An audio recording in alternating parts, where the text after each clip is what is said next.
À 13 ans, il quitte un foyer instable, pas seul pour Paris et devient SDF. Mais aujourd'hui, sa marque vaut plus de 40 milliards de dollars.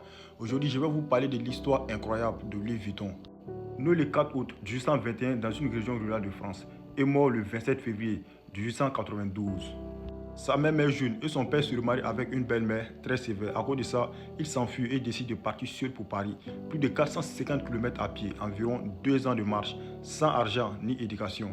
Une fois à Paris, à 16 ans, il décroche un métier d'apprenti chez M. Maréchal, un métier que personne ne connaît.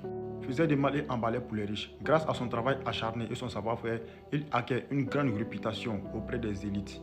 Il attire l'attention de l'impératrice Eugénie, l'épouse de Napoléon III, pour qui il crée des malles sur mesure, propulsant ainsi sa carrière.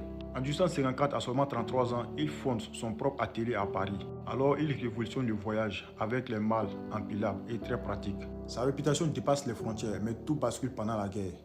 La guerre franco-allemande détruit complètement son atelier, mais au lieu de tout abandonner, il reconstruit aussitôt et rebâtit son savoir-faire.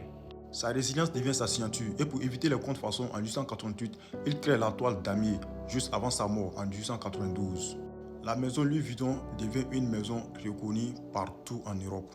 Son fils Georges consolidera l'héritage en créant le monogramme LV en 1896, l'un des logos les plus célèbres du monde.